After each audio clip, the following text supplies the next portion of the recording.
शरद पवार असं म्हणाले की मराठा आंदोलनाला माझी कुठलीही फूस नाही, माझा काहीही संबंध नाही. जरांगे पाटलांना फक्त एक वेळा बसले. मात्र जे सध्या दोन समाज आमने सामने आलाय, जो तेढ निर्माण झालाय, तर दोन्ही समाजाच्या नेत्यांनी एकत्रित येऊन हा तोडगा काढावा, हा मिटवावा असं म्हणतात. नाही ना, आंदोलनाचं फिशीचं काय संबंध आहे कोणाचा? मी तर मागच सांगितलेलं कोणीच नाही त्या आंदोलनाच्या मागं. आंदोलनाच्या मागं जर कोणी असतं, उठ म्हणलं कुठून बस म्हणलं बसा लागलं असतं मागं, तर मग एकदा शिंदे साहेबाची फुशी आहे म्हणायची, पवार साहेबाची, उद्धव ठाकरे साहेबाची पण आहे, नंतर तर म्हणायचे देवेंद्र फडणवीस साहेबाची. हे फुसन फीस काय नाही, कोणी उगं काही बी कारण जोडू नका. इथं मराठा एक झालेला आहे, आम्हाला आमचे चीड आहे आमच्या लेकराच्या न्यायाची, त्यामुळं आम्ही इमानदारीनं काम करतो. फक्त एवढंच आहे, आता सांगतो TV 9ला की मी इमानदारीनं केलं, पार पाडलं. ते आंदोलनं हे मात्र सरकारच्या फायद्याचे होत असतात. मग ते कोणचे असो, देशातले असो राज्यातले असो, ते सरकारच्या फायद्याचे असतात. चालवायचे सरकार म्हणून तसं केलं की समजा त्यांना टेन्शन होत नसतं सरकारला. आणि याच्यात असं झालं की ही फक्त समाजालाच फायदा आहे, सरकारला आणि विरोधी पक्षाला फायदा नाही. त्यामुळं त्यांचं टेन्शन वाढलं. मी इमानदारीनं करतोय, मी त्यांच्या फायद्याचं काही केलं नाही म्हणून ते माझ्यावर तसले आरोप करतात. कुठं जेर बंद करीन म्हणतात, कुठं जेलला टाकेल म्हणतात, कुठं SIT नेमायला लागले, आमच्या आई बहिणीचे डोके फोडायला लागले, लेकरा बाळाला हाणायला लागले, लाखाने पोरावर केसेस करायला लागले. फक्त त्यांचा फायद्याचा मी नाही म्हणून. उद्या सकाळी त्यांचा फायद्याचा जर मी झालो की मग मी लय चांगला.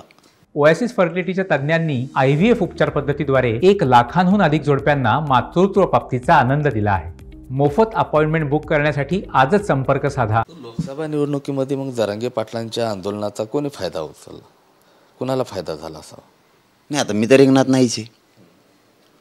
मी फक्त एवढंच म्हणलेलं समाजाला की तुमच्या खांद्यावरती जबाबदारी आहे, एवढ्या वेळेस मी नाही आहे. तुम्हाला ज्याला पाडा त्याला पाडा, ज्याला निवडून आणायचं त्याला आणा, पण ह्यावेळेस ताकदीनं पाडा एवढं सांगितलं. आणि 5व्या टप्प्यातसुद्धा मराठ्यांनी त्यांचा स्वाभिमान जागृत ठेवावा, स्वतःचे लेकरं डोळ्यासमोर ठेवावेत. आणि तुम्हाला ज्याला पाडायचं त्याला पाडा, ज्याला निवडून आणायचं त्याला आणा, पण ताकदीनं पाडा. आणि मराठ्यांचे एक मताचं जे मत आहे, त्या मताची भीती असली पाहिजे, एकीची भीती आहे, हे मात्र लक्षात असलं पाहिजे 100%. मताची आतापर्यंत तुमच्या ताकदीची भीती सरकारनं घेतली, धास्ती घेतली, आता मतांची भीती द्यायची, धास्ती घ्यावं लागेल त्यांना. का नाही घ्यायची? आम्हाला गिनतीतच धरीत नाहीत. आमच्या लेकरांना बघा, आता पुणे मुंबई, पुणे तिकडचा आत्ता हे नाशिक पुणे 5वा टप्पा बघा. आमचे तिथले मायबाप रात्रंदिवस छोट्या मोठ्या कंपन्या त्याच्यात काम करून कष्ट करतात आणि पोरं शिकवतात. कोणत्या आईबापाचं स्वप्न नाही माझं लेकरू नोकरीला लावा म्हणून? का ते आयुष्यभर तिथंच हमाली करायची? तिथं हे आहेत डबेवाले, हे आहेत माथाडी कामगार आहेत, यांनी का आयुष्यभर हमाल्याच करायच्या? छोट्या कंपन्यात कामाला करतात, लेकरं लेकराला शिकवित येते. नाशिकमधला जो उमेदवार आहे त्याला पाठिंबा आहे अशी चर्चा आहे. जरांगे पाटील पाठिंबा देत आहेत नाशिकच्या उमेदवाराला. नाही, कालच सांगितलं मी ते आपल्याच माध्यमातून. पुन्हा एकदा सांगतो की कोणालाच पाठिंबा नाही, महायुती नाही, महाविकास आघाडी नाही, अपक्ष नाही, कोणी बहुजन आघाडी नाही, कोणीच नाही, कोणालाच नाही. माझा नाही, माझ्या समाजाचा नाही, समाजाने ठरवायचं.